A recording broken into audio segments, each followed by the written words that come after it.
It was 2018, and I had just turned 28. I was sitting in my small, dimly lit apartment in downtown Chicago, staring at my laptop, wondering how I had gotten here. I had just quit my job as a project manager at a mid-sized tech company after working there for over 4 years. It wasn't a bad job. I was earning a decent salary, had good benefits, and was in a comfortable routine.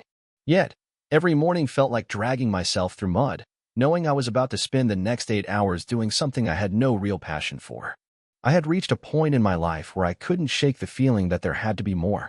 A year earlier, I had discovered the world of online entrepreneurship. It started with a random YouTube video about making money through dropshipping. To be honest, I thought it was a scam at first. People selling random products online with zero inventory seemed too good to be true. But I was intrigued. I spent months consuming every piece of content I could find on the subject: YouTube tutorials, blogs, podcasts, and Reddit threads. Slowly, I became obsessed. The more I learned, the more it made sense to me. If I could run a business from my laptop, I could escape the 9-to-5 grind and take control of my life. The decision to quit my job wasn't easy. My parents thought I was crazy.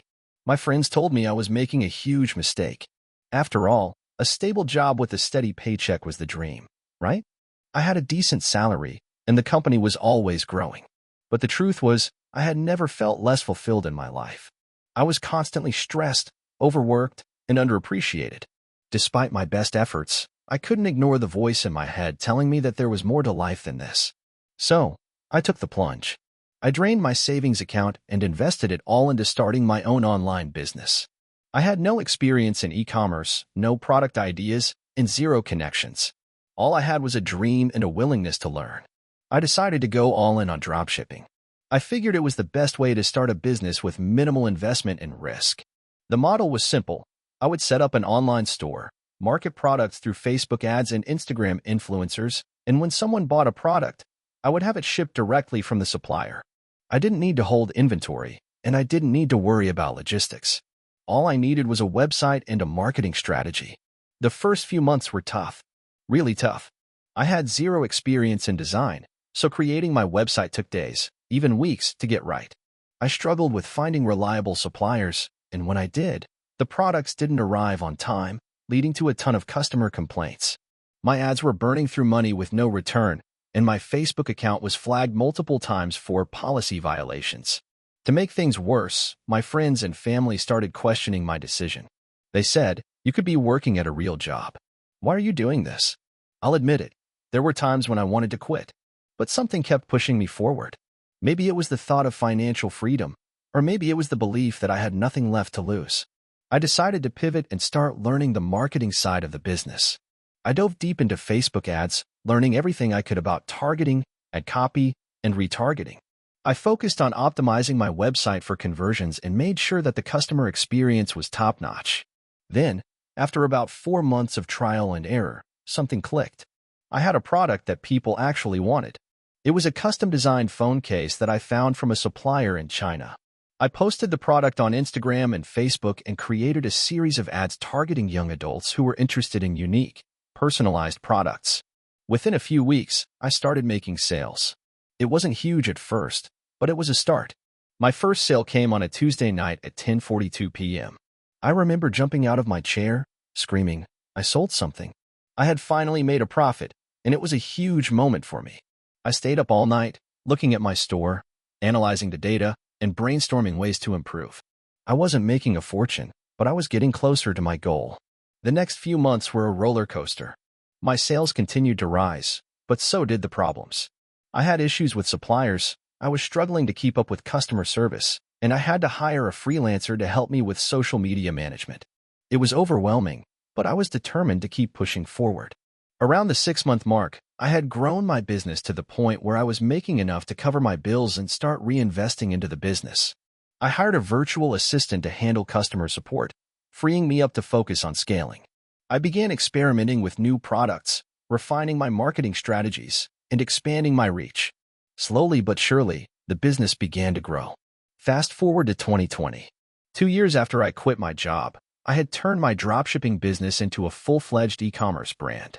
My sales had gone from a few $100s per month to over $50,000 in monthly revenue.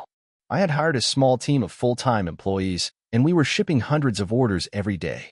The stability I had once craved in a corporate job was now replaced with the uncertainty of running a business, but I had never been happier.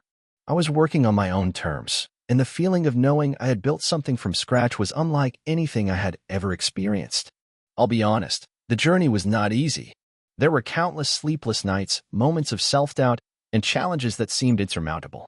But every single obstacle taught me something valuable. I learned how to deal with failure, how to bounce back from setbacks, and how to believe in myself when no one else did. Looking back, I can't believe how far I've come. In 2021, my company hit 7 figures in revenue, and I was able to scale it to a point where I could take vacations, spend time with my family, and live a life I had only dreamed of. It wasn't always smooth sailing, but I would never trade the experience for anything.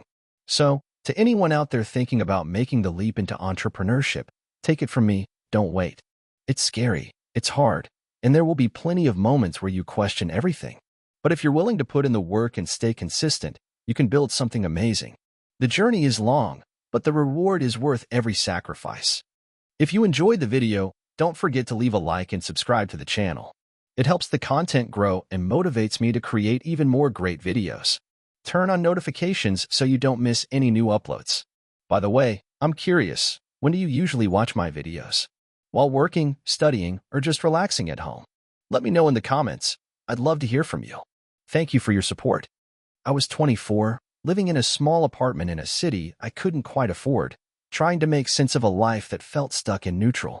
I'd spent the past few years jumping from one dead-end job to another, wondering if there was something more out there. I had this gut feeling that the normal path, work hard, save up, and maybe one day, if I was lucky, get a decent promotion, wasn't for me. But like so many others, I didn't have a clear direction, just this vague hunger for something bigger. It was one cold evening when I found myself scrolling through my phone, bored and mentally checked out after another long day at a job I hated. My finger paused over a notification about an online business seminar. Learn how to start a successful online business, it promised. I laughed at the absurdity of it. Me? Start a business? It sounded ridiculous. But I clicked the link, half out of curiosity, half out of a desire to escape my current reality.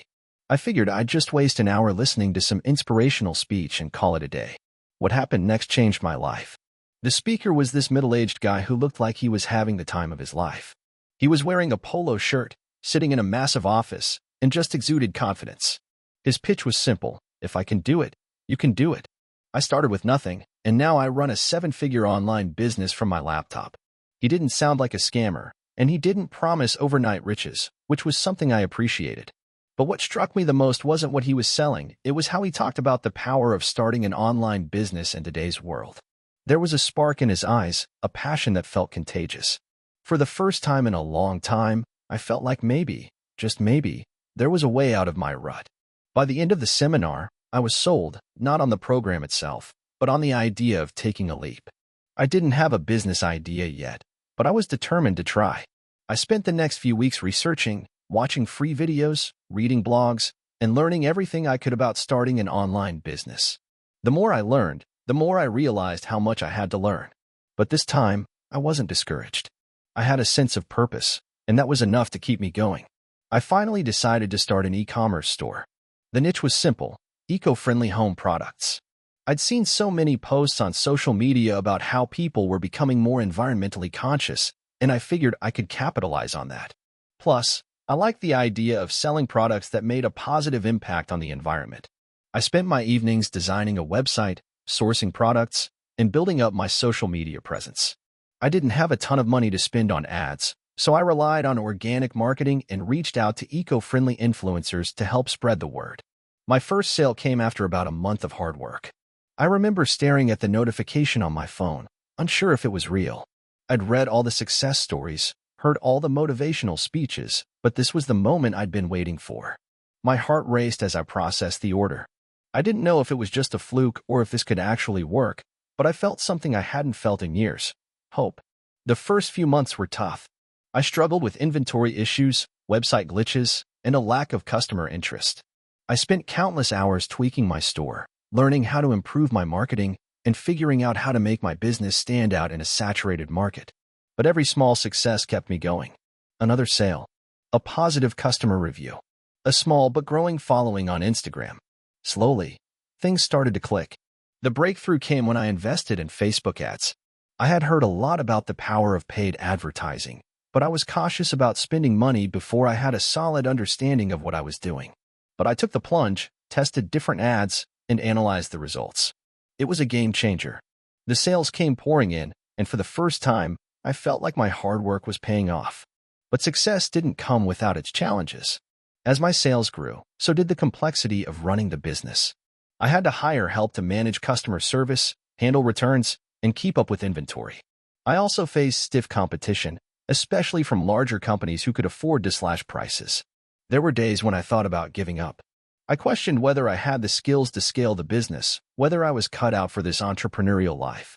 What kept me going was the realization that there was no perfect time to succeed. There was no magical moment when everything would fall into place. Success came from continuous effort, learning, and adapting. And above all, it came from believing that I was capable of more than I had ever imagined. Fast forward a year, and my business had grown beyond what I could have dreamed. I was making a comfortable income, had a loyal customer base, and had even expanded into new product lines. I had learned how to manage a team, optimize my marketing strategies, and navigate the ups and downs of entrepreneurship. But more importantly, I had built something that was truly mine. It wasn't perfect, but it was real. Today, I look back at my journey and realize that it wasn't the success that changed me, it was the process. The countless nights of self-doubt, the failures, the small wins, it was all part of the journey that taught me resilience, patience, and self-belief. I didn't become a millionaire overnight, but I did become someone who believed in their ability to create something meaningful from nothing. The most important lesson I've learned is that success isn't about being perfect. It's about starting, even when you don't have all the answers, and being willing to keep going, even when things don't go according to plan. Entrepreneurship is hard, but it's also one of the most rewarding things you can do. If you're out there, feeling stuck like I once did, just know that it's possible to turn things around. You don't have to have it all figured out from the start. You just have to take that first step. I never imagined I'd be where I am today, but I'm here, and I'm proud of what I've built. And if I can do it, I'm confident that anyone else with the right mindset and drive can, too. So, if you're considering starting a business, or even if you're just unsure of your next step, take the plunge. You never know where it might take you. Keep learning, keep growing, and most importantly, keep believing in yourself. Your journey starts with that first step. I still remember the day I decided to quit my job. It was the middle of 2017, and I was sitting in my cubicle at a marketing agency, scrolling through emails while my boss droned on about quarterly reports in a meeting room nearby. My cubicle had no windows, and I had to wear dress shoes every day that felt a little too tight after a long day. It wasn't the worst job, but I knew deep down it wasn't the life I wanted. I was 26, full of ambition, but I felt like my potential was being wasted. Every morning I would drag myself out of bed, put on my uniform, and sit in traffic for an hour to get to the office. I watched my friends take weekend trips, travel the world, or build their own businesses while I was stuck in a cycle of meetings, deadlines, and a paycheck that just barely covered my rent and student loans. I had always been interested in entrepreneurship but had no idea where to start. My family wasn't rich, and I didn't have access to a network of investors or mentors. It felt like a distant dream, something only a lucky few could pull off. But one day, something clicked. I was sitting at my desk, scrolling through Reddit again, and came across a post about someone who had started a successful e-commerce store from scratch. They had started with just $500 and built it up to $100K in profits. It was a crazy story, but I couldn't stop thinking about it. I realized something. If they could do it, why couldn't I? The worst thing that could happen was I'd fail, and I could always get another job. But if I didn't try, I'd be stuck in this endless loop of what-ifs forever. So, I started planning my escape. That night, I came home, sat down with a notepad, and wrote out my goals. I wanted to start an online store. I wanted to sell a product I was passionate about, and I wanted to do it on my own terms. I had no idea what product I was going to sell, but I knew I had to figure that out quickly. I dove into research, reading countless articles about dropshipping, finding suppliers, and running Facebook ads. I didn't have a ton of money to start with, so I knew I had to be strategic. I saved up $1,500 in the next couple of months by cutting back on unnecessary expenses like eating out and buying clothes. In early 2018, I took the plunge. I quit my job without a backup plan. My heart raced the entire day I submitted my resignation letter. It felt like the scariest decision of my life, but at the same time, I felt more alive than I had in years. I immediately set to work building my website. It wasn't the most sophisticated design, but I was proud of it. I settled on selling customized phone cases. I thought it was a product that would appeal to a wide audience, and I liked the idea of offering something unique that people could personalize. After weeks of tweaking my website, setting up a Shopify store, and finding suppliers, I launched. I invested the majority of my money into Facebook ads, hoping to get my first sale. I stayed up late, refreshing the page over and over again, waiting for anything to show up in my orders. But nothing came. For days, I sat there, staring at my computer screen, feeling a sense of crushing disappointment. I had built this store from the ground up, and it seemed like no one cared. I had sunk hours into researching ads and targeting, but I wasn't seeing any returns. In fact, I was losing money on the ads. My $1,500 was dwindling fast, and I was starting to doubt myself. I almost gave up. I really did. I had never felt more discouraged in my life. I considered going back to my old job, swallowing my pride, and pretending like I hadn't just wasted my savings on a pipe dream. But something inside of me told me to keep going. I realized that the problem wasn't the idea itself, but my approach. So I decided to pivot. I took a step back and reevaluated everything. I looked at the ads, the targeting, and the customer experience. I realized I hadn't been marketing to the right audience. I started focusing on Instagram influencers, people with a small but loyal following, who could promote my product in an authentic way. I also worked on improving the product itself, making sure it was of high quality and offered something different from the competition. Slowly but surely, I began to see results. I started making sales, not a ton, but enough to keep me going. I reinvested every penny back into the business, improving my website, adding new designs, and expanding my product range. I learned how to scale my Facebook ads and used analytics to optimize my campaigns. Each sale felt like a small victory, but with every success, I gained more confidence. By mid-2018, I had hit my first $10K month. It wasn't much, but it was enough for me to feel like I was on the right track. I was working from home, making my own hours, and starting to see the fruits of my labor. I could see the possibility of turning this side hustle into a full-time business. I had a long way to go, but I was getting there. Over the next year, I scaled up. I hired a virtual assistant to help with customer support and logistics. I refined my marketing strategies, experimented with new products, and increased my social media presence. I focused on building a brand rather than just selling products, and people began to notice. I started getting emails from customers who were genuinely excited about the products and my brand. In 2019, I hit $100K in revenue, and by 2020, my business was generating more than $500K a year. It wasn't all smooth sailing. I faced challenges like supplier issues, shipping delays, and burnout, but each obstacle taught me something valuable. More importantly, I was building a business that was mine.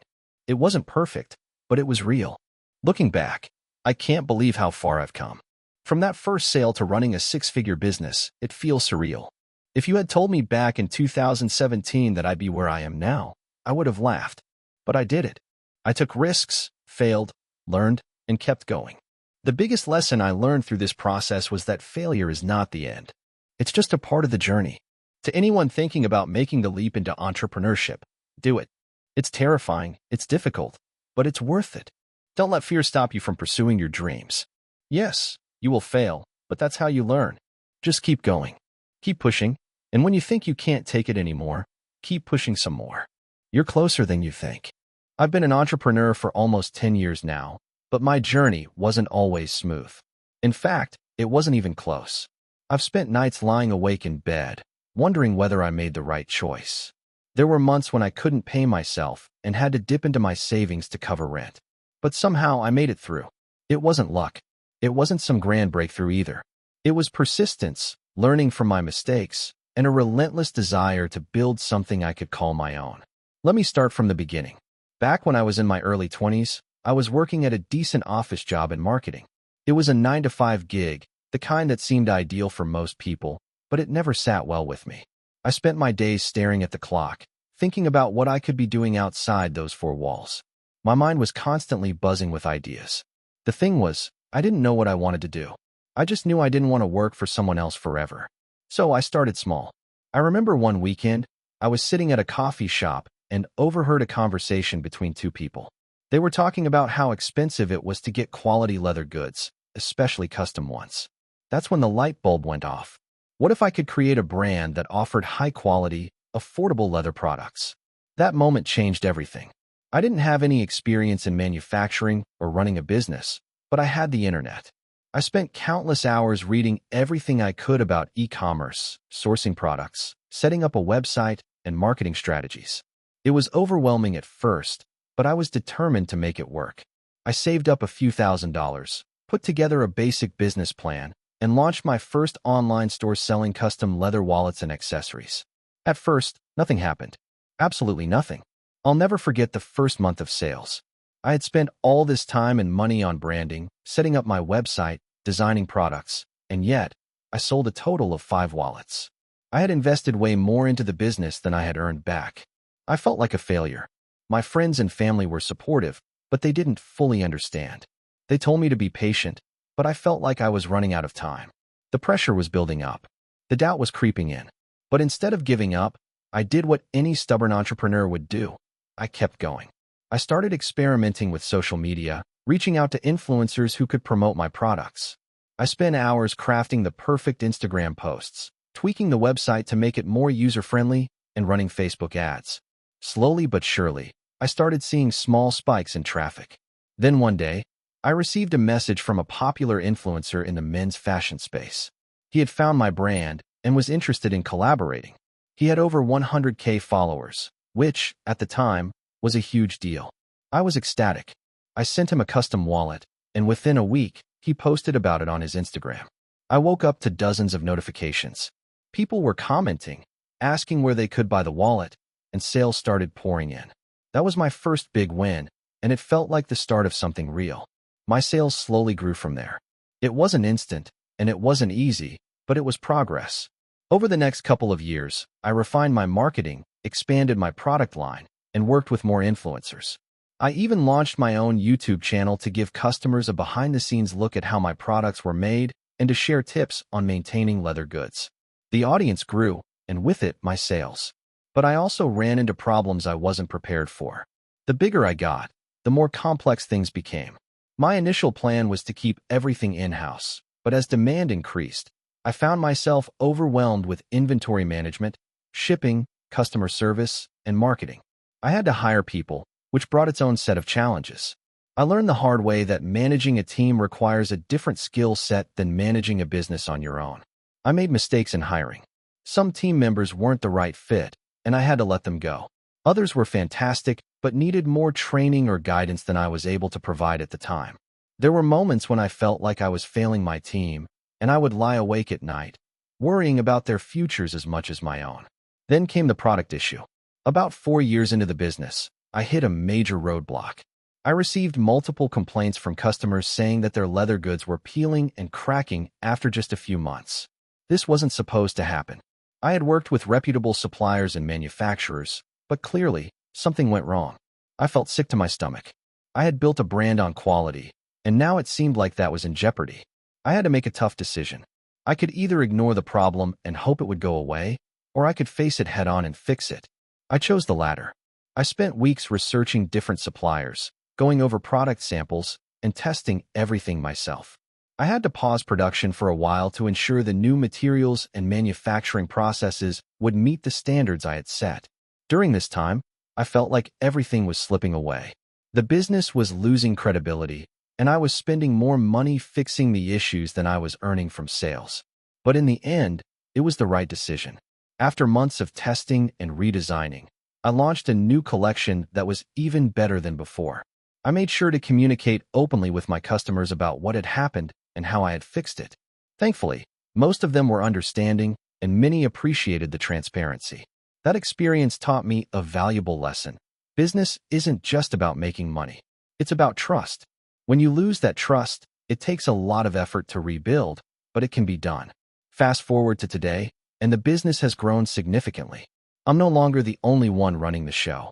I've built a solid team, and we're expanding into new markets. We've even started offering corporate gifts and custom branding for other companies. The business is thriving, but it didn't come easily. I look back on the struggles, the sleepless nights, and the times I almost gave up, and I realized that every single challenge was a learning experience.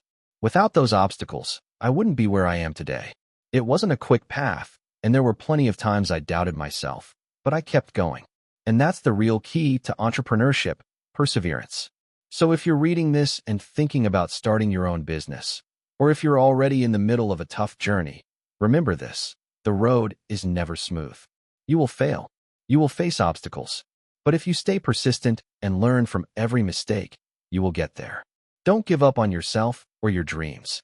It's a long road, but the view from the top is worth it. I was 29 years old when I realized that my dreams were slipping away, and I didn't know how to stop it. I had spent years working in corporate sales at a large company, going through the motions of the 9 to 5 grind, feeling like I was accomplishing something, but deep down I knew it wasn't what I truly wanted. I had always been interested in starting my own business, but I lacked the confidence and the clarity to take the leap. At that time, I was making a decent salary, had a nice apartment, and didn't feel like I needed to worry about much. But I felt trapped.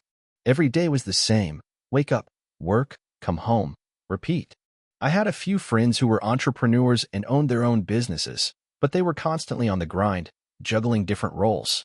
I admired their drive, but felt like I was too comfortable to take the risk.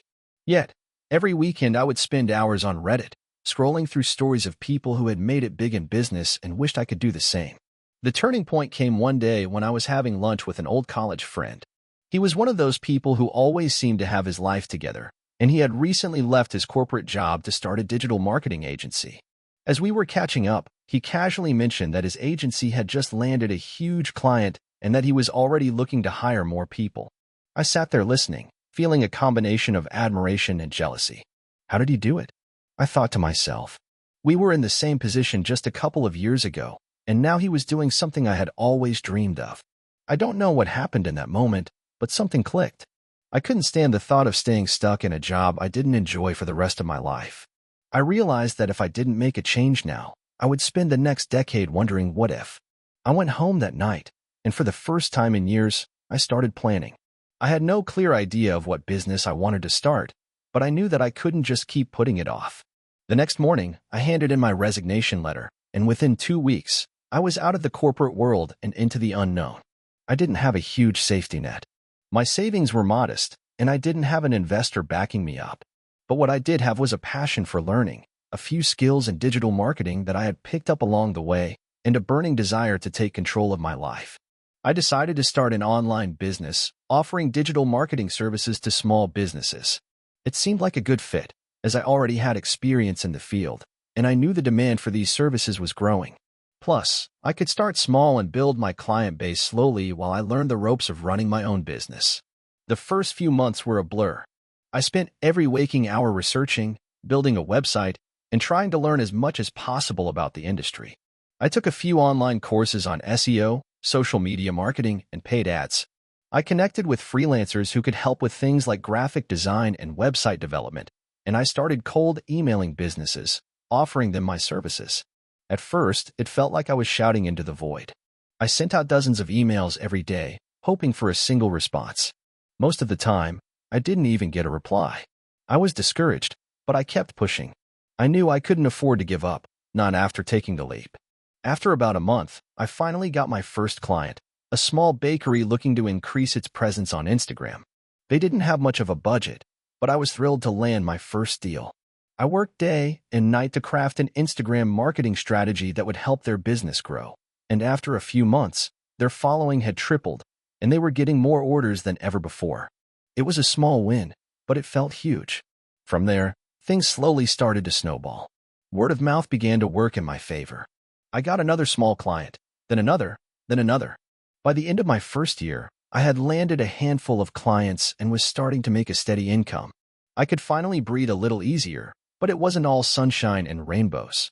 I was working 12 to 14-hour days, juggling multiple clients, handling the business side of things, and trying to stay ahead of the competition. I was tired, stressed, and often questioned whether I could keep up the pace. Around this time, I realized that I couldn't do it all on my own forever. I needed help. The idea of hiring someone felt terrifying, though. What if I couldn't afford to pay them? What if they weren't a good fit for my business? But as the months went on, I realized that if I wanted to scale, I needed to start building a team. I took a deep breath, hired my first full-time employee, and began outsourcing more tasks. Slowly, the business began to grow in ways I hadn't imagined. We expanded our services, added more team members, and started landing bigger clients. With a larger team, I was able to delegate tasks I was terrible at, like bookkeeping, and focus on what I loved, strategizing and growing the business. By 2020, I had turned my side hustle into a fully fledged digital marketing agency with a team of 5 people. We had secured several high-profile clients, and the revenue had grown exponentially. But it wasn't always smooth sailing. As the pandemic hit, many businesses were struggling and marketing budgets were slashed across the board. I had to make some tough decisions, laying off a few employees and taking on extra work to make sure we could stay afloat. The uncertainty was terrifying, but we persevered. We adapted to the new normal by offering more digital solutions and helping our clients navigate the changes. Fast forward to 2023, and my agency is now making over $2 million in revenue a year. I've expanded into other areas of digital marketing, and we're continuing to grow. I'm not saying it's been easy. It hasn't. There were countless sleepless nights, moments of doubt, and times I thought about throwing in the towel. But looking back, I wouldn't change a thing. If there's one thing I've learned from this journey, it's that the fear of failure will always be there, but it's up to you whether you let it hold you back. Starting a business was the hardest thing I've ever done, but it's also been the most rewarding. I now have the freedom to make my own decisions, work with amazing clients, and build something that I'm proud of. If you're reading this and wondering whether you should take the leap, do it. The road won't be easy, but I promise you that it will be worth it. The hardest part is getting started, but once you do, you'll realize how much potential you have within you. Don't let fear of failure stop you. The future is yours to shape. This is the story of how I went from being a broke college graduate with no direction to building a 6-figure online business. It's been a roller coaster of ups and downs, and there were many times I thought about giving up, but I'm so glad I stuck with it. If you're in a similar position, wondering if you should take the leap into entrepreneurship, hopefully this story will give you the courage to do so. In 2015, I graduated from college with a degree in marketing. To be honest, I didn't have a clear plan for what I wanted to do after graduation. Like most of my classmates, I assumed I'd just get a normal job and figure things out from there. I landed an entry-level marketing job at a tech startup, and although it wasn't glamorous, I thought it was a step in the right direction. The salary was decent enough to cover rent, student loans, and the occasional weekend getaway, but I couldn't shake the feeling that something was missing. I felt unfulfilled and restless. One night, while scrolling through Reddit, I stumbled upon a post about someone making money online by selling products through Amazon FBA. I had no idea what FBA was at the time, but the idea of selling products online and creating a business from scratch intrigued me. I spent the next few weeks researching everything I could about it. I watched YouTube videos, read articles, and joined online forums to learn more. The more I learned, the more I became convinced that starting my own online business was the way to go. In the summer of 2016, I took the plunge and decided to start an Amazon FBA business. I had saved up a small amount of money from my job, and I figured I could invest it in inventory to get started. My plan was simple: find a product that had good demand, source it from China, and sell it on Amazon. How hard could it be, right? I spent weeks researching potential products, looking for something with a high profit margin but not too competitive. After narrowing it down, I found a product that seemed like it would work: stainless steel water bottles. The market was growing, but there weren't many brands offering premium, eco-friendly versions. I placed an order with a manufacturer in China, and after a couple of months, I had my first shipment of 500 water bottles arriving at an Amazon warehouse. When the products finally went live on Amazon, I was filled with excitement. But the excitement quickly turned into anxiety. My product didn't start selling right away. It wasn't a total failure, but it wasn't the huge success I had imagined either. I spent the next few months tweaking my listings, running ads, and trying to get traction. Slowly, the sales started coming in, but it wasn't fast enough to cover the expenses of inventory, Amazon fees, and advertising. I had barely broken even, and I was running out of money. It was around this time that I realized I had to do something different. I couldn't afford to keep pouring money into this business without seeing results. That's when I started researching ways to market my products more effectively. I began learning about Facebook ads, Instagram influencer marketing, and building a brand. I wasn't just selling water bottles anymore. I was selling a lifestyle of sustainability and eco-consciousness. I revamped my branding, created content around the importance of reducing plastic waste, and reached out to influencers in the eco-friendly space. The changes I made started to pay off. Sales began to increase, and within a few months, I had recouped my initial investment. I was still far from profitable, but things were looking up. I didn't have a huge budget for ads, so I had to get creative. I started running Facebook ads that focused on the eco-friendly benefits of my product, and I offered discounts to customers who shared their purchases on social media. This helped to generate word of mouth and build a community around my brand. By the end of 2017, I had turned a small profit. I was ecstatic but still didn't feel comfortable quitting my day job. I continued to work on my business during nights and weekends, using my spare time to improve my Amazon listings, grow my social media following, and test new marketing strategies. Slowly but surely, the business continued to grow. In 2018, I decided to take the next step and expand my product line.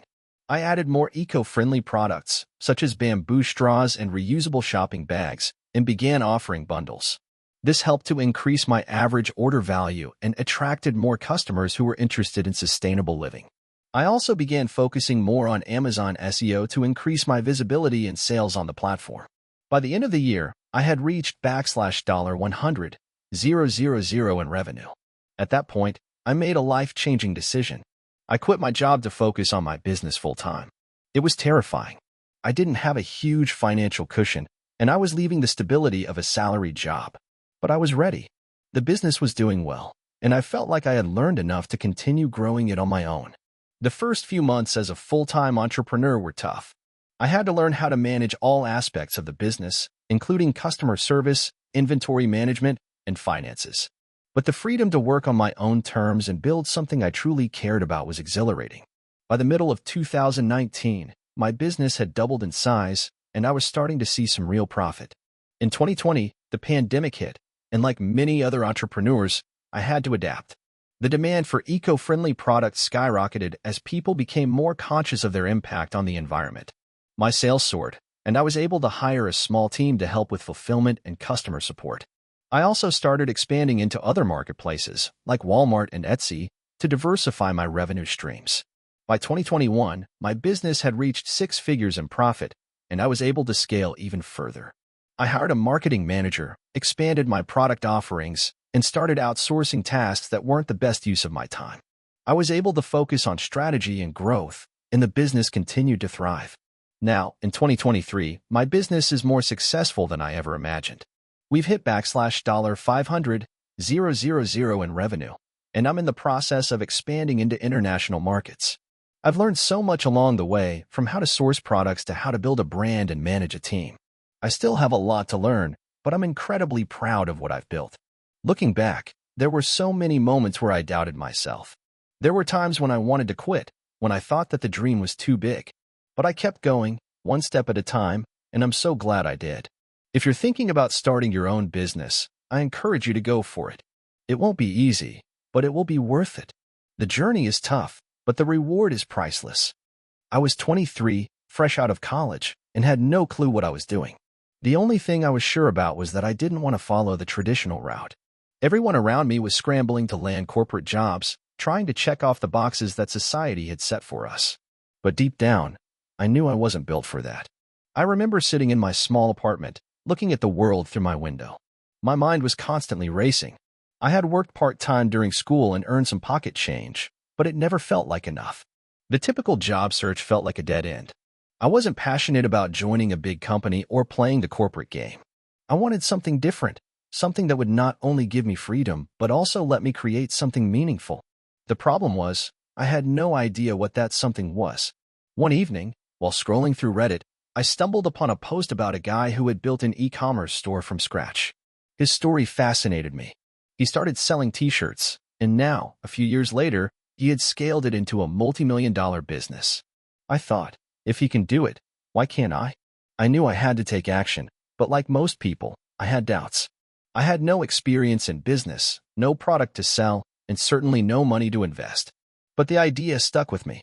It was this feeling that, if I didn't try, I'd regret it for the rest of my life. I spent the next few days researching everything I could about e-commerce. I learned about dropshipping, Shopify, Facebook ads, Instagram marketing, SEO, you name it.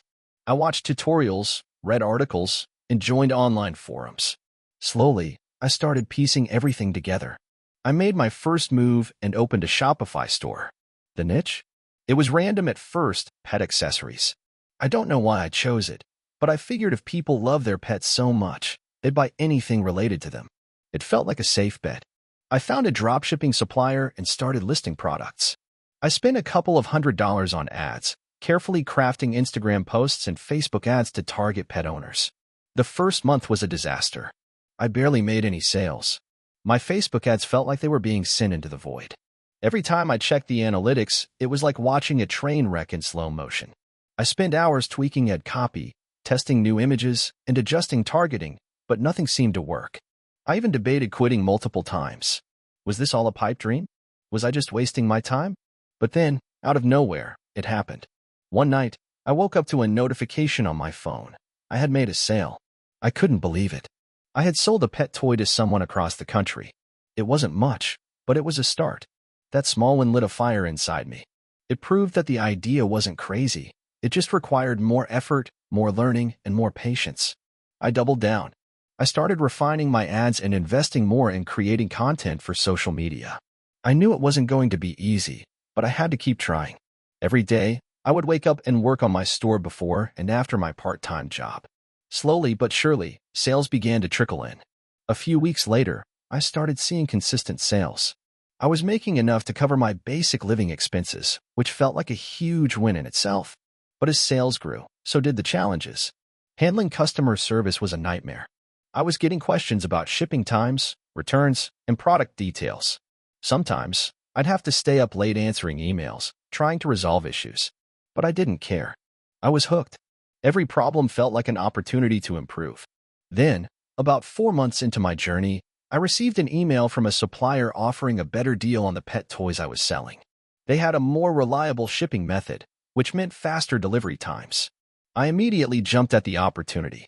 I rebranded the store with a more polished logo, improved product descriptions, and optimized the website for a better user experience. With the new supplier, things started to take off. The faster shipping times led to happier customers, and positive reviews started rolling in. I finally reached a point where I could afford to quit my part-time job and focus on my store full-time. I remember handing in my resignation letter with a mix of excitement and fear. I had no backup plan. This was it. The gamble had to pay off. The first few months of working full-time were a blur. I had to learn how to scale the business, manage inventory, and handle customer service at a much larger volume. I outsourced tasks like ad management and social media posting so I could focus on strategy and growth. But even with help, the pressure was constant. I was responsible for everything: sales, marketing, customer experience. Some days, I felt like I was juggling too many balls in the air, but I had no choice but to keep going. One of the most pivotal moments came when I launched a new product line. I had been listening to customer feedback and realized that there was a demand for eco-friendly pet products. I sourced a line of sustainable, biodegradable pet toys and accessories and launched it with a targeted ad campaign. This product launch took my business to a whole new level. Sales skyrocketed, and my brand gained attention from influencers and bloggers in the pet industry.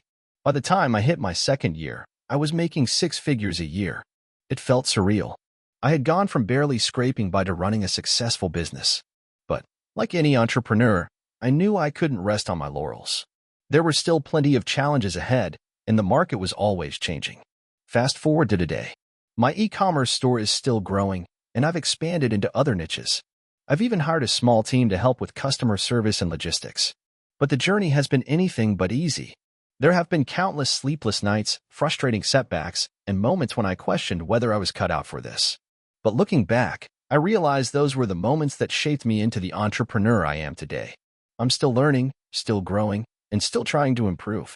But one thing I've learned is that success doesn't happen overnight. It's about persistence, adapting to change, and believing in yourself when things aren't going well. If you're thinking about starting your own business, my advice is simple: Just start. Don't wait for the perfect moment because it'll never come. Fail, learn, adapt, and keep going. Success isn't guaranteed, but the experience is worth every minute of the journey. I never wanted to be an entrepreneur. In fact, the word kind of irritated me in college, always conjured up images of finance bros with too many buzzwords and not enough substance. But somehow, by a mixture of accident and desperation, I built a company that pulled in $4.2 million in revenue last year, and I'm still not sure I fully believe how it happened. 3 years ago, I was broke and living in a 350-square-foot studio apartment in Milwaukee with my girlfriend, now wife, and a cat that hated me. I had been laid off from my job as a UX designer at a startup that imploded when their crypto influencer CEO got caught laundering money. That was the first domino. I applied to 70 jobs, got 3 interviews, and not a single offer. It was early 2021. The tech market was starting to wobble, but no one wanted to say it yet. So I did what I knew. I designed. I spent hours on Figma, just building things to feel useful. My girlfriend, Rachel, worked nights at a hospital, so I had a lot of quiet time. One day, I mocked up a landing page for a tool I wished I'd had during my startup job, a simple, collaborative whiteboard with built-in design feedback loops. Kind of like Miro meets Slack, but stripped down and affordable. I had no intention of building it. I just put the design on Product Hunt with a catchy fake name, Sketchyboard, where design meets sanity. I figured I might get a few upvotes and a small dopamine hit. It blew up. I woke up to 3,000 upvotes and over 200 DMs from designers, PMs, and team leads asking when it would launch, how much it would cost, and whether they could beta test. It was surreal. My email list hit 6,000 subscribers in 2 days. Now, a sane person would have probably admitted it was a mock-up and moved on. But I'm a special kind of idiot. I told them it was launching in 3 months. I didn't know how to code it. I didn't have a team. I didn't even have a legal entity. But I figured if enough people wanted this product, I had to try. I took a crash course on Bubble.io, and for 2 weeks, I lived off canned soup and coffee, hacking together a barely functional MVP. It crashed often, didn't save correctly half the time, and looked like Craigslist in 2007.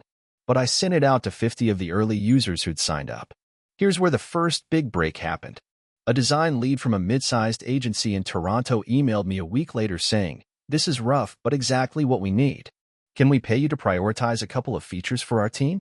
I told her yes, absolutely, and she wired me $4,000 2 days later. That one payment bought me time. I reinvested it into hiring a freelance developer from Serbia I met on Twitter, and we spent the next 2 months rewriting the backend and UX. By the end of month 3, we had something semi-stable. I rolled out paid plans $10/month for individuals, $99/month for teams. Within 2 weeks, we had 1,200 users and about 300 paid subscribers. Revenue that month $8,400. Not bad for something that didn't exist 3 months prior. Then I made the best decision of my life. I turned down the VC calls. 3 angel investors and 2 early-stage funds reached out after a blog post I wrote about bootstrapping went semi-viral.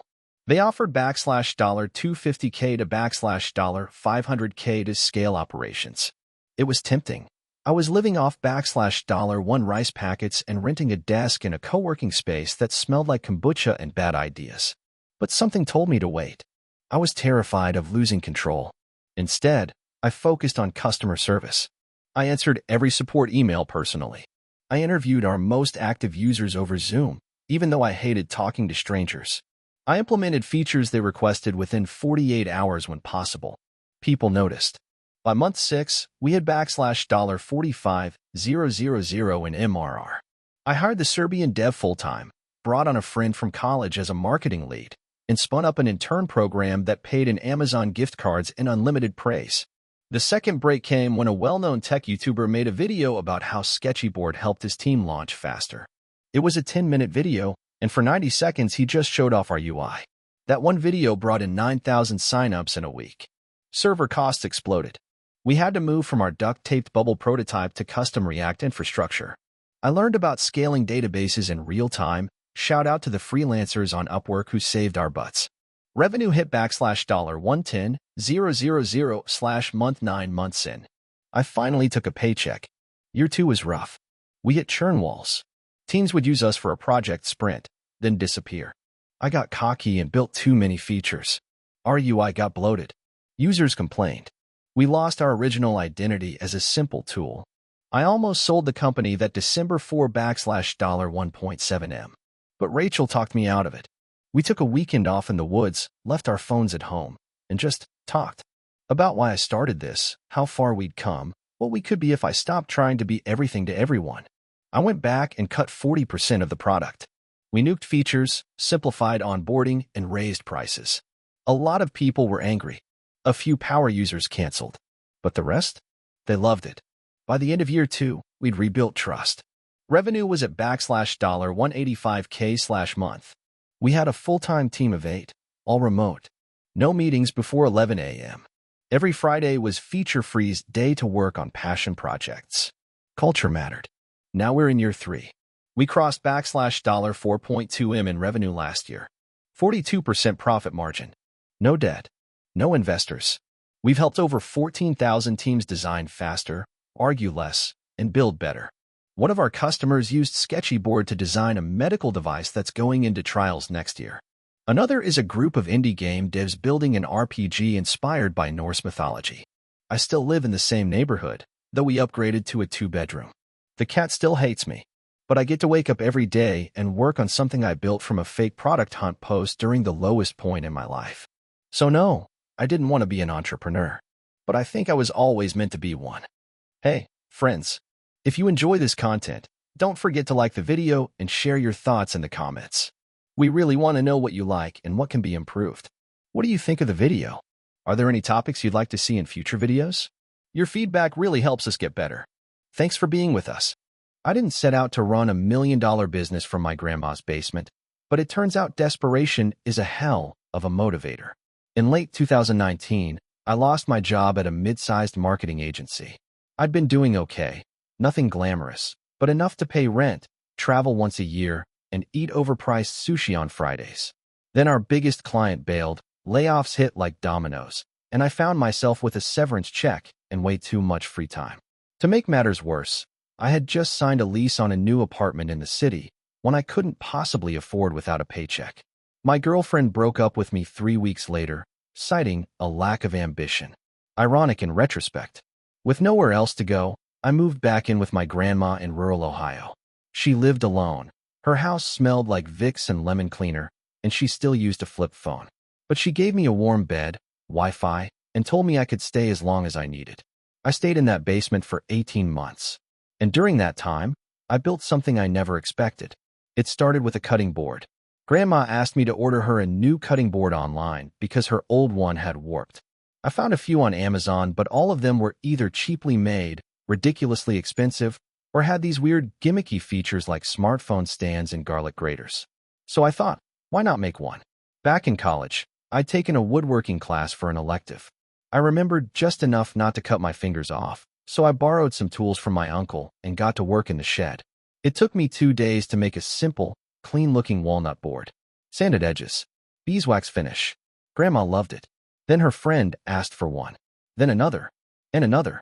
Within a month, I had 6 orders from women in their 70s who played bridge on Sundays and talked about how young people don't make things with their hands anymore. So I started an Etsy shop. I called it Rust and Grain, which, in hindsight, sounds more like a craft beer bar than a woodworking business, but people seemed to like the name. I listed 3 cutting boards, took photos with my phone, slapped on keywords like handmade, rustic, artisan, and hit publish. In the first week, I sold 1. In the second, 3. By week 4, I had 15 orders and a sore back from hunching over the workbench for hours. The turning point came when a food blogger on Instagram with 40K followers ordered a board. She posted a picture of it with a charcuterie spread, tagged me, and said it felt like it was made by someone who actually cared. Overnight, I got 200 messages. By January 2020, I had turned the basement into a full production zone. I bought better tools, set up a photography corner, got packaging supplies from Uline, and spent hours watching YouTube videos on shipping hacks. I worked 16-hour days, rarely showered, and once fell asleep with wood glue in my hair. Orders exploded during the first wave of lockdowns. Everyone wanted something handcrafted, personalized, homey. I added custom engravings, gift sets, subscription boxes for artisan kitchen essentials. I even partnered with a local beekeeper to include jars of honey with each purchase. I still remember the first month I cleared $10,000 in sales. I sat in the basement, holding the printout from Etsy, and cried for 10 minutes. Grandma thought I was having a breakdown and made me tea. Then things got crazy. I hired 2 part-time workers, kids from town who had just graduated and couldn't find jobs. We moved production to an old warehouse. I leased a CNC machine, partnered with a fulfillment center in Pennsylvania to help with shipping overflow. A TikTok influencer made a video using our sizzle board to sear a steak, and it went viral. Overnight, we had 8,000 orders. That nearly killed us, but it also forced me to scale fast. I outsourced some production to a vetted team in Oregon, hired a customer service rep, God bless you, Melissa, and learned how to breathe through chaos. By mid-2021, Rust and Grain had made $1.2 million in revenue. My grandma still made me do the dishes when I visited. Now we're at a weird but exciting place. I've been featured in a few online business magazines, did a podcast with a guy who sold his own sock company for 8 figures, and was invited to a Shark Tank audition. I didn't go. More on that later. We now offer 40-plus products, everything from charcuterie knives to reclaimed wood kitchen shelves. But here's the part that I think about most. I wasn't the entrepreneur type. I didn't grow up hustling lemonade stands or reading Forbes at 12. I just hit a point where the alternative was giving up. And I decided to make one small thing really well, over and over again. Now I sit in a downtown office with a team of 12 and talk to investors and brand consultants and social media managers. But I still keep that first cutting board, the one I made for Grandma. It's cracked, a little burned on the edge, and it smells like onions no matter how many times you wash it. It's a reminder that the best businesses don't always start with a pitch deck or an MBA. Sometimes, they start with a warped cutting board and someone who believes you can do better. And yeah, my ex did try to get back in touch. I sent her a cheese board. I started a business by accident. Not the fell into a lucrative niche kind of accident, but the kind that felt like a slow-motion car crash that somehow ended with me walking away with a backpack full of cash. Back in 2017, I was 26, broke, and newly unemployed. I'd just been laid off from a startup that promised equity but gave me a cardboard box and a pat on the back. I had a history degree, a decent sense of humor, and no marketable skills. Rent in Austin wasn't going to pay itself, so I picked up temp work moving furniture and doing deliveries through apps. I was bitter, tired, and constantly sweaty. The break came in the form of an old wooden desk. One day, while helping a friend clean out his grandfather's garage, I saw this beat-up, mid-century-looking desk covered in dust and pigeon crap. He told me to toss it, but something about it made me pause. I asked if I could keep it. He laughed and said, "Sure, man. Trash is yours." I took it home, cleaned it up, watched a few YouTube videos, and refinished it over a weekend. Posted it on Facebook Marketplace for $150. It sold in 6 hours. I did that again the next weekend, this time with a $40 flea market find. That one sold for $225. Then $300. Then $500. Within 2 months, I was turning beat-up furniture into rent money and eating something better than instant ramen. My tiny studio filled up with sanding dust and would stain fumes. I was refinishing on my balcony, annoying my neighbors, and running on no sleep. But I was hooked. By month 4, I'd stopped delivering food and was sourcing furniture full-time from estate sales, garage sales, and Craigslist. I flipped 9 pieces in 1 month and cleared almost $3,000 profit. I named my business Old Flame Furniture and made an Instagram page. At this point, I wasn't an entrepreneur in the sleek sense. I was wearing the same jeans 4 days in a row and bartering with grandmas over hutches. But I started seeing patterns. Certain styles sold better. Certain finishes caught more attention. My audience started to grow, and people began asking for custom pieces. Here's where the story usually says, and then I scaled, right? Not quite. Scaling meant space. I needed a workshop. A real one. I found a rundown garage behind a laundromat for $700/month. It had no heat, no AC, and a leaky roof, but it was mine. I moved in with a folding table, 2 saws, and a Bluetooth speaker. I hired my first helper, a guy named Troy who I met at a Habitat for Humanity build. He'd done carpentry in prison and had a quiet, methodical way of working. We made a good team. I paid him $15/hour under the table at first, then more once I got legal. He didn't say much, but he'd bring tamales every Friday and always showed up early. Old Flame Furniture started getting noticed. An interior designer DM'd me on Instagram and asked for a bulk order. I nearly fainted when I saw the price she was willing to pay. That one job paid for the workshop for 6 months. Then came my first real setback. A week before Christmas in 2019, a fire tore through the workshop. It started from a faulty extension cord. We lost everything: tools, inventory, half-finished projects. I cried in the parking lot while smoke billowed into the air. Troy sat next to me and handed me a beer, silent as always. I wanted to quit. Go get a real job again. Be normal. But my customers started messaging me. One sent me $200 with the message, "I believe in what you're building." Others offered to help me clean up, donate tools, even just bring coffee. That's when I realized I wasn't just flipping furniture. I was building a story people wanted to be part of. I launched a GoFundMe. It raised $8 for 103 days. With that, I rented a new space, bigger, safer, and with actual fire extinguishers. I incorporated Old Flame officially. Got insurance. Hired Troy full-time. Bought real equipment. Launched a website. In 2020, during the pandemic, business exploded. Everyone was stuck at home and wanted their spaces to feel better. I started offering virtual consults, custom commissions, and even DIY kits. My backlog grew to 3 months. I hired 2 more people. We went from flipping furniture to creating original designs. We weren't just restoring the past anymore. We were designing the future. By mid-2021, we were clearing over $40K month in revenue with 38% profit margins. We moved into a 4,000 square foot studio with a small retail front.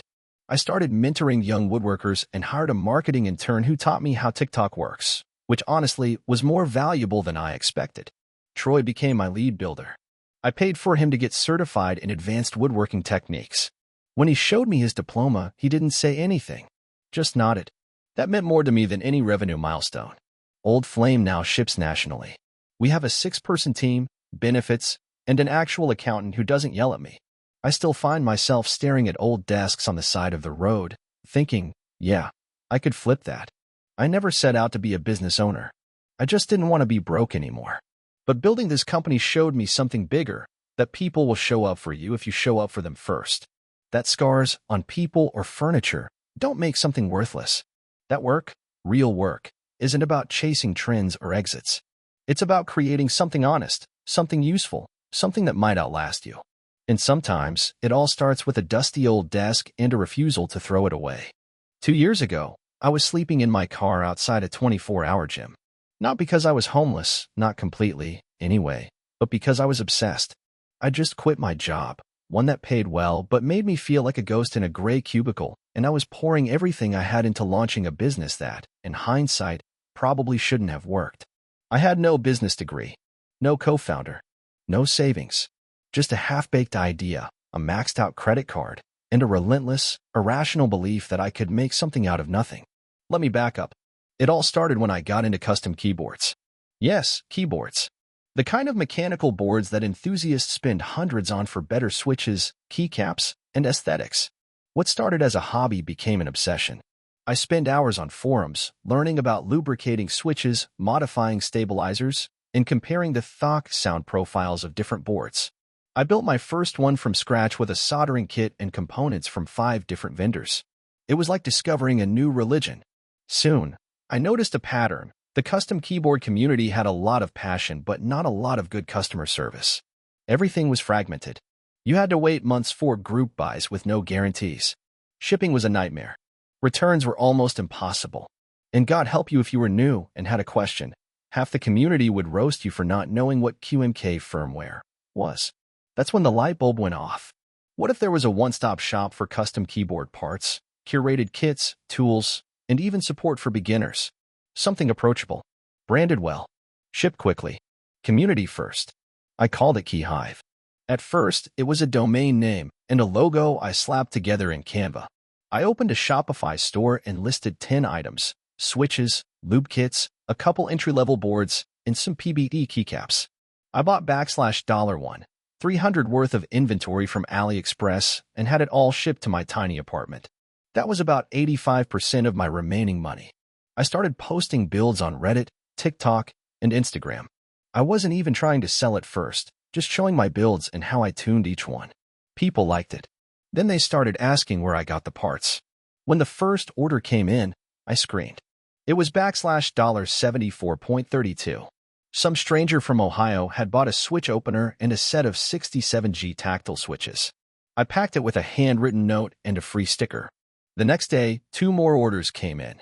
Within 2 weeks, I was doing $500 a day. That's when things got real and messy. My inventory was in my bedroom. Boxes were stacked to the ceiling. I was using a kitchen scale to weigh packages. I printed shipping labels at a library to save money. Customer support was my personal email. When I ran out of stock, I begged Chinese suppliers to ship faster. I even tried sourcing from US vendors, but their prices were triple. Eventually, I hit my first real crisis. A Reddit post accusing me of dropshipping went semi-viral. It wasn't true. I held all my inventory, but someone found out my switches came from the same factory that sold on AliExpress. They said I was scalping. I panicked. I posted a video showing my inventory room, read, bedroom. I explained my pricing, my logistics, my vision. Some people believed me. Others didn't. But the post drove 40,000 people to my site. That weekend, I did $18,000 in sales. I stayed up for 3 nights straight packing orders, printing labels, sending apology emails when I was late. I used part of the profit to move into a 300 square feet storage unit and fulfillment space. I started using ShipStation. I hired my cousin to help pack. I launched a Discord server. I added a blog to the site. Revenue grew. So did my anxiety. I was terrified I was one bad batch away from collapse. Once, I got a batch of switches that were mislabeled. I didn't notice until 200 orders were out the door. I refunded everyone, resent the right product, and ate the loss, $3 for 100. It hurt, but it earned loyalty. Eventually, I landed an exclusive distribution deal with a boutique switch manufacturer in Taiwan. It was a game changer. I had unique inventory no one else had. My margins tripled. I launched limited edition boards in small batches, hyped them up like sneaker drops. Some sold out in under 10 minutes. 6 months ago, I made my first hire that wasn't family, a customer service rep who had been one of our first Discord mods. 3 months ago, I signed a lease for a small warehouse and office space. Last month, we hit $1 million in lifetime revenue. And I still can't believe it. The craziest part? I almost gave up in month 3. I was behind on rent. My girlfriend, now ex, thought I was wasting my life. My parents begged me to go back to a real job. And some nights, I cried in the car, wondering if I'd lost my mind. But I kept going because the emails kept coming. This hobby saved my mental health. Your beginner kit made me fall in love with building. I finally feel like I belong in this community. That's what I built. Not just a store, but a space. A vibe. A place where weird, obsessive nerds like me could feel welcome. Keyhive isn't huge. We're not trying to be Amazon. But we're profitable, we have a loyal customer base, and I wake up excited to work every day. That's worth more than a fancy title or a corner office. So yeah, I went from soldering switches on my bed to shipping 200 orders a day. No investors. No MBA. Just stubbornness and a lot of packing tape.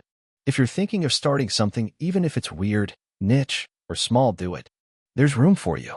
Especially if you're willing to suffer a little and love a lot. I never planned to become an entrepreneur. In fact, if you told me 5 years ago that I'd be running a multi-million-dollar logistics platform from a tiny office above a liquor store, I'd have laughed and gone back to processing invoices at my dead-end job. It all started when I was working as a dispatcher for a third-party freight company in Indianapolis. The pay was crap, the hours were worse, and my boss was the kind of guy who'd scream at you for taking your legally required lunch break. But I stayed because I didn't know what else to do. I dropped out of college after 2 semesters and had no real connections. Logistics was just something I fell into. I was good at it, though. I could look at a dozen shipments, a calendar, and 3 weather forecasts and tell you which truck should leave when, with what, to minimize costs and avoid delays.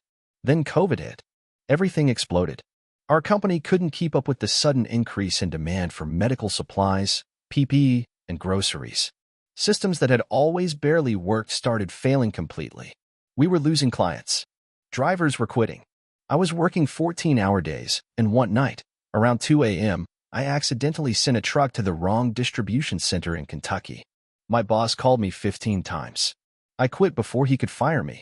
Unemployed and stuck in a studio apartment with peeling paint and a view of the dumpster, I spiraled for a few weeks. Then one night, I was drinking a warm beer, staring at my old spreadsheets and route algorithms. Don't ask me why. I found them oddly soothing, and an idea popped into my head. What if I made a tool that automated this?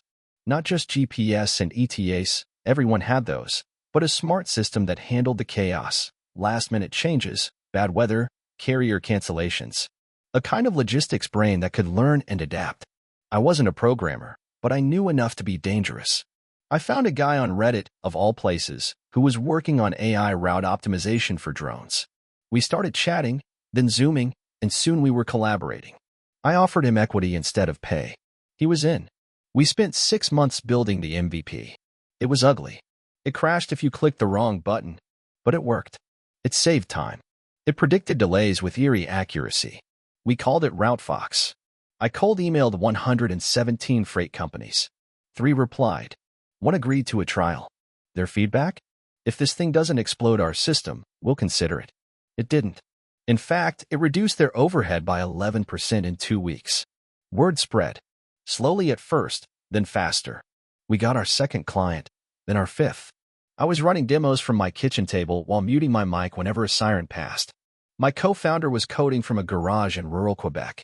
I maxed out 2 credit cards to keep our servers running. The first real break came when a regional grocery chain signed a 1-year contract. I quit door ashing. We got an actual office above a liquor store, like I said. It smelled like gin and despair, but it was ours. We raised our first seed round from an angel investor who used to run a freight business in Ohio. He liked our grit. He also liked that we could tell him, in real time, where every truck in his fleet was and how many packages were late. He gave us $450K. I cried. Not proud, just honest. Then the real growth came. We started hiring. Sales, support, a real UI designer, so people stopped calling our dashboard early Windows 95. In our second year, we hit $1.7 million in revenue. Our churn rate was practically 0. Customers loved us because we listened. Every time a dispatcher called and said, "Hey, this part sucks," we fixed it. But then came the hard part. A huge competitor tried to buy us. Their offer $12 million. All cash. I wanted to take it. My co-founder didn't. We fought. Stopped talking for 2 weeks. Finally met in person in the office with the gin smell. He said, "If you want to get rich, take it. But if you want to change how logistics works, let's build it." We didn't sell. Instead, we doubled down. We integrated with warehouse management systems, added predictive maintenance alerts for fleets, even started testing drone coordination for rural delivery drops. Investors started calling us. By year 3, we had 36 employees, a new office near downtown, and partnerships with 2 national carriers. Our platform was handling over 7,000 shipments a day. I went back to that company I quit and gave their new logistics director a demo. She was impressed. When I told her where I used to work, she blinked and said, "Wait, you're that Alex." Damn right I was. Now we're not the biggest name in freight tech, but we're the fastest growing. We haven't sold out, we've stayed lean, and we still have a Slack channel called client_screams, where we post every bug report, suggestion, or weird use case someone finds. People ask me all the time how I did it.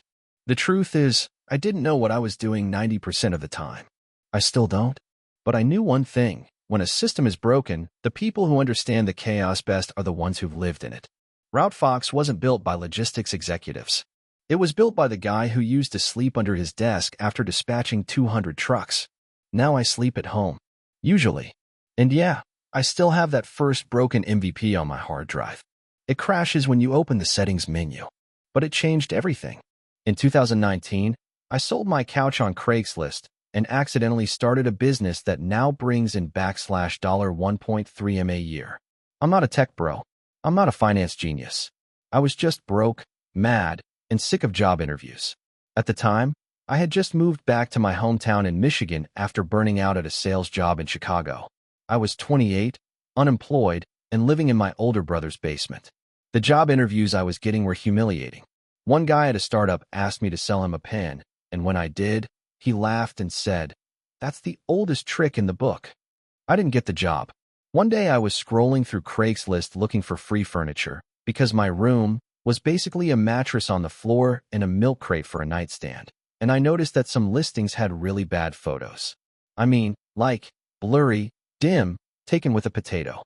But the furniture itself wasn't bad. It just looked like garbage because of the presentation. I thought about the couch I had back in Chicago. It was a nice mid-century modern-style piece I got for $200.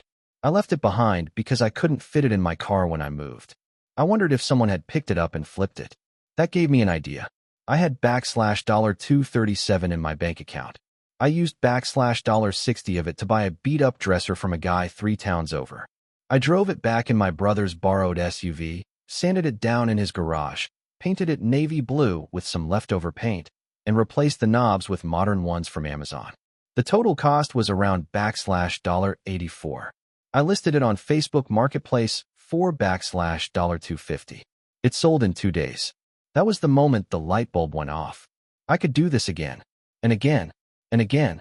Over the next month, I repeated the process with bookshelves, nightstands, coffee tables, whatever I could find that was cheap or free. I spent my mornings hunting listings, my afternoons driving, and my nights sanding and painting.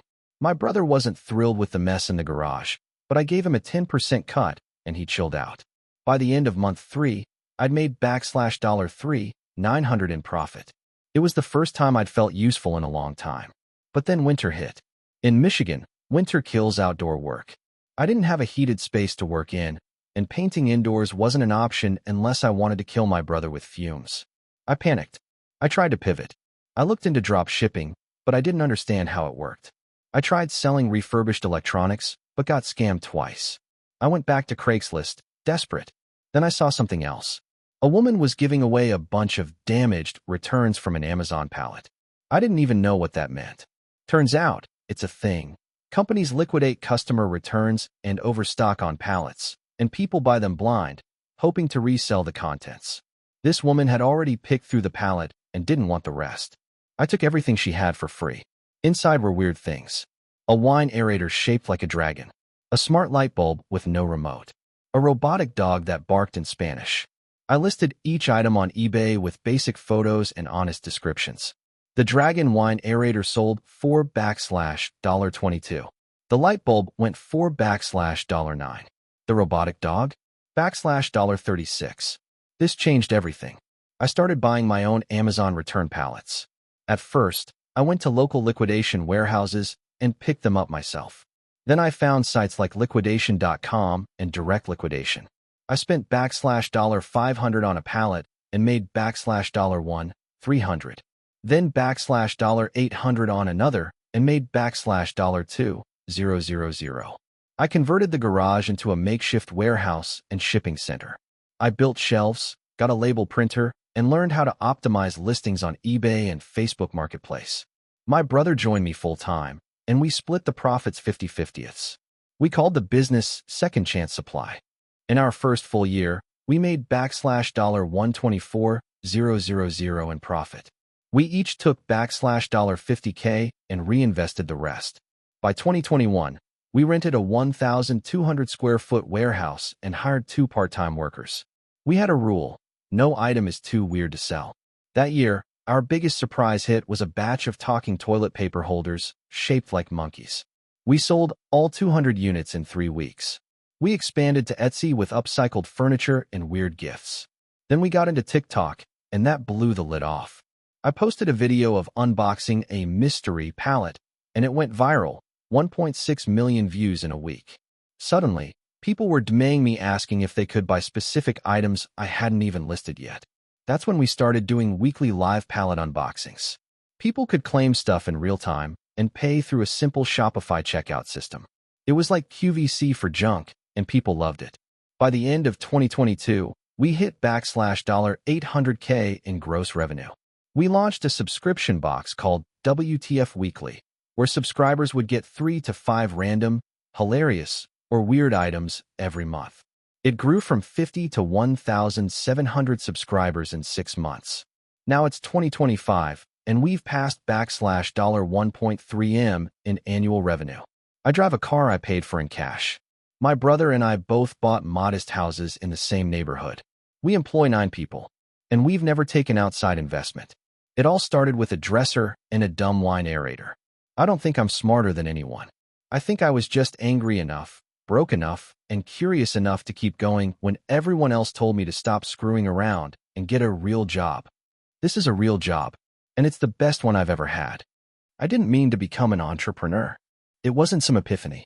No Shark Tank dreams, no Steve Jobs posters, nothing like that. I was 28, broke, and had just been fired from my 3rd job in 18 months for not being a team player. Translation: I didn't shut up about how bad the systems were. I was sleeping on my cousin's futon in a cramped 1-bedroom in Indianapolis, watching reruns of The Office and applying for jobs I didn't want. Then one night, I saw a post on a local Facebook group. A woman was trying to run a boutique out of her garage and needed someone to help her manage online orders. She was offering backslash $200 a week, cash. I DM'd her, desperate. She replied in 5 minutes and told me to show up the next morning. The boutique was a mess. Clothes everywhere, no labels, no inventory system. But the thing that struck me was the volume. She had like 700 packages that hadn't been sent out because she couldn't keep up. I spent that entire first week organizing, cataloging, and shipping, working way past the agreed hours. She tried to pay me backslash $300 instead of backslash $200. I told her to keep it. Just let me have a cut of the online growth if I could scale it. She agreed. That was the beginning of what became our company, Spindle. For the first 6 months, it was just chaos and caffeine. I built a Shopify store in a week using YouTube tutorials. I automated order tracking with Zapier. I started an Instagram account and leaned hard into stories. The boutique had personality, quirky, feminist, bold.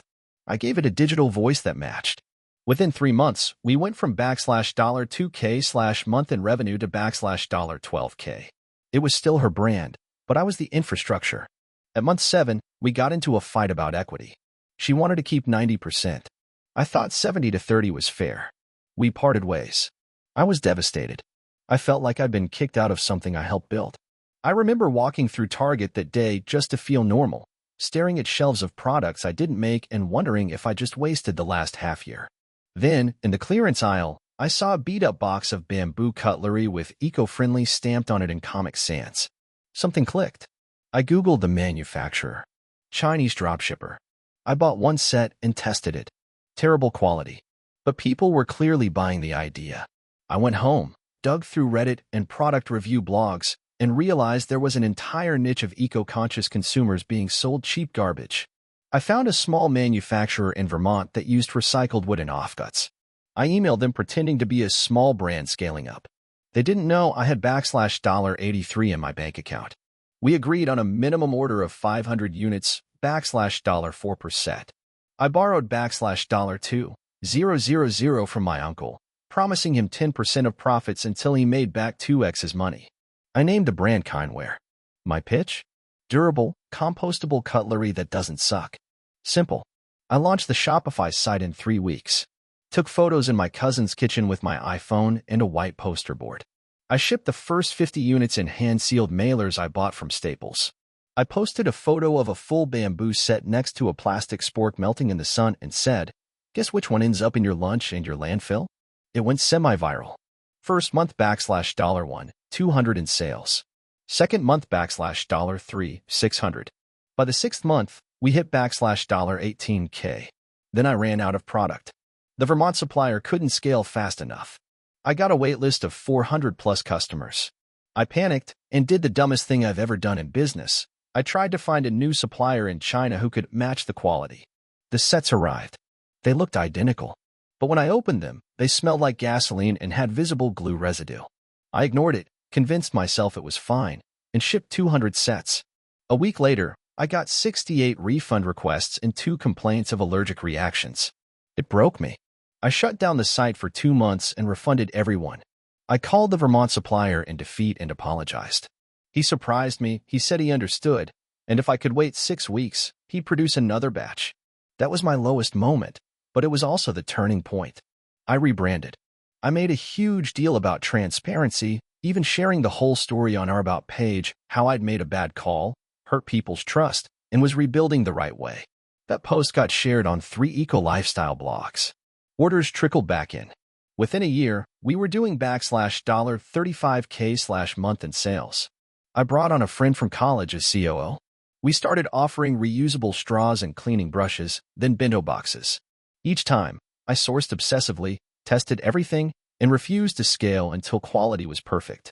At year 3, we hit our first million. Now, I won't pretend I'm rich. I pay myself $68K/year.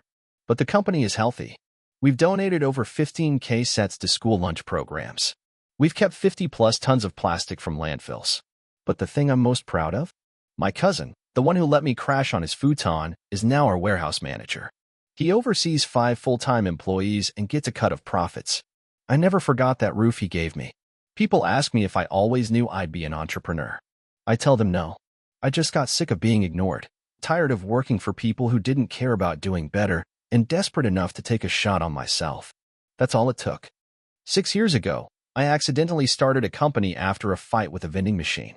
It was a Wednesday afternoon in July, and I was working a soul-draining job as a junior IT analyst at a mid-sized financial firm in Kansas City.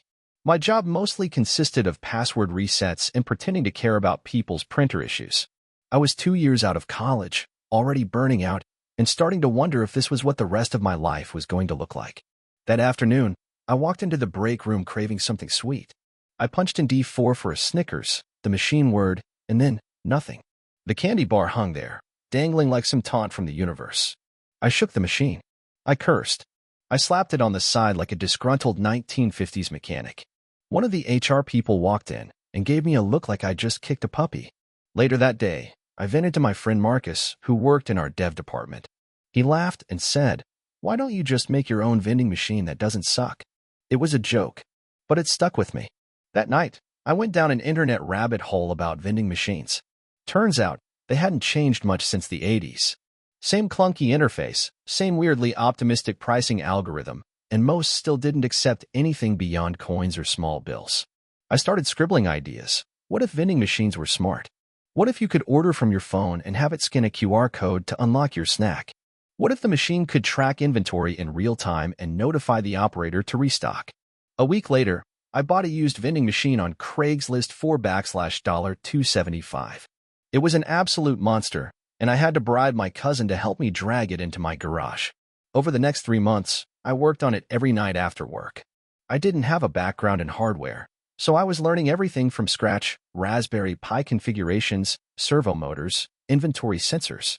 I cobbled together a prototype that could accept payments via a custom app one hacked together using a Stripe integration. I called it SwiftVend. My first real test came when Marcus dared me to set it up outside his gym. The owner, curious and probably amused, agreed to let me install it for free. I stocked it with protein bars, electrolyte drinks, and even resistance bands. I slapped on a touchscreen tablet, connected it to the app, and added real-time inventory tracking via some cheap weight sensors I found on Alibaba. In the first month, it made $168. I thought it was a fluke. Then a local CrossFit gym owner contacted me after seeing it on Instagram. Then another one. By the end of the 3rd month, I had 5 machines out in the wild. I quit my job. That decision made my parents go from quietly concerned to actively disappointed. My dad actually asked me if I was going through a phase. I threw everything I had into SwiftVend. I learned to bulk order snacks, signed contracts with local gyms and office buildings, and started outsourcing the manufacturing to a local machine shop that helped me retrofit old vending machines. Marcus came on board part-time to refine the app and eventually built a back-end system to allow operators to monitor multiple machines from a single dashboard. At this point, I realized I wasn't just running a vending machine business. I was running a vending machine platform. That changed everything. By year 2, I'd placed 85 machines across Missouri and neighboring states. I licensed the tech stack to independent operators who paid me monthly for access to the software and updates. Suddenly, I was less in the snack business and more in the SaaS business. But growth wasn't linear. A major blow hit in year 3. A competitor popped up, funded by a VC firm in San Francisco. They had glossy branding, sleek machines, and a burn rate higher than my entire revenue. They undercut my operators by 40% in key locations, poaching some of my biggest clients. I was ready to throw in the towel. But I didn't. Instead, I pivoted. Rather than fighting them in the high-end gym market, I targeted mid-size office parks and college campuses, places they weren't interested in. I doubled down on customization, letting clients pick their own product assortments and add internal promotions to the app. I even allowed integration with employee ID badges for corporations that wanted to subsidize snacks. It worked. While the other company burned through $12 million in 2 years and folded, we broke $2 million in annual recurring revenue by year 5. We're now at 340 machines in 11 states, with over 120 active operators using our platform. SwiftVend has 17 full-time employees, including Marcus, who finally left his job, and we're profitable, something rare enough in tech that our accountants actually sent me a congratulatory email. I still think about that broken vending machine sometimes. If it had worked the way it was supposed to, maybe I'd still be in that beige office cubicle resetting passwords. Entrepreneurship is funny like that. Sometimes the thing that goes wrong is the thing that kicks the rest of your life into motion. I didn't set out to be a founder. I didn't write a business plan. I didn't raise capital. I just got annoyed at a machine and decided to build a better one. And now I eat free snacks for life. I never thought my life would change because of peanut butter. It started 2.5 years ago when I was fired from a mid-level marketing job at a health food company. The kind of place with fake plants in every corner and motivational quotes framed on walls. I'd been phoning it in for months, and they knew it. I walked out with a cardboard box, 2 pens, a ceramic mug I'd stolen from the office kitchen, and a numb sense of defeat. I had about $4,000 in savings, a rented apartment, and absolutely no backup plan. I was 33, single, and watching my college friends either make partner or post their toddlers all over Instagram. Out of habit, I kept waking up at 7:30 a.m. every day, but now I had nothing to do. One morning, I made a peanut butter and banana sandwich for breakfast and realized how much better it would be with a bit of spice. Not the cinnamon kind. Like actual heat. Chili. I'd been to Thailand the year before and remembered a dessert that mixed mango with hot chili sugar. That flavor combo had stuck in my brain like glue. So, out of boredom more than anything, I mixed some cayenne pepper into a spoonful of peanut butter. Then chili flakes. Then a dash of honey. It was rough, a little bitter, but it had serious potential. This next part's embarrassing. I made more the next day. And the next. Then I ordered a food processor from Amazon and started experimenting. Every version was slightly different. My kitchen looked like a crime scene made of peanuts and glass jars. After a week, I had a mix I liked enough to let someone else try. My downstairs neighbor, Jay, was a former chef turned Uber driver who'd fed me Korean food more times than I deserved. He took one spoonful, blinked, then said, "This is weird, but it's really good." That was all I needed. I ordered labels online, picked a name in 5 minutes, Firenut, and filled 10 small mason jars with my homemade spicy peanut butter. I posted them on my personal Instagram with a link to a free Wix website I made overnight. $6.50 per jar. I sold out in 3 days. Of course, that was only 10 jars. But 10 turned into 20. Then 50. Then 100. I was making them in batches, hand-labeling each jar, and using my old duffel bag to drop orders at the local post office. It didn't feel like a business. It felt like a distraction from unemployment. A delicious, sweaty, peanut-scented distraction. My first break came when a mid-sized foodie blogger reposted a story I tagged her in. Her caption, "Why is this spicy PB so good?" I woke up to 312 orders and 87 unread DMs. I almost threw up. There was no way I could fulfill those orders from my studio kitchen. I was hand-roasting peanuts in my oven like an idiot. I spent the next 2 days writing emails to customers apologizing for delays and refunds. But one of those customers was an assistant buyer for a chain of local grocery co-ops. She emailed me back asking if I'd ever considered wholesale. I lied. Yes, absolutely. I spent the next month learning everything I could about food business regulations, small batch manufacturing, and distribution. I found a local commercial kitchen that rented space for $30/hour. I begged a friend who did branding to help me redesign the logo. My savings dropped to about $600. I applied for a microloan and got denied. I applied again and got approved for $3,000. With $3,600, I made 400 jars. I delivered them myself to 6 stores. They sold out in a week. That's when I realized something that changed my life. I hadn't invented peanut butter, but I had taken something everyone thought they knew and flipped it on its head just enough to make them curious again. Over the next year, I went all in. I built a tiny team, my cousin Sam for production and Jay for flavor development. We tested almond and cashew bases, different spice blends, and even partnered with a local apiary for infused honeys. Firenut got picked up by a regional Whole Foods. We launched on Amazon. Sales passed $150,000 in 10 months. But it wasn't easy. A co-packer we trusted burned a whole batch, literally, and cost us $12K in damages. Our labels were once printed with a typo so bad it said, "Made with real heat nuts."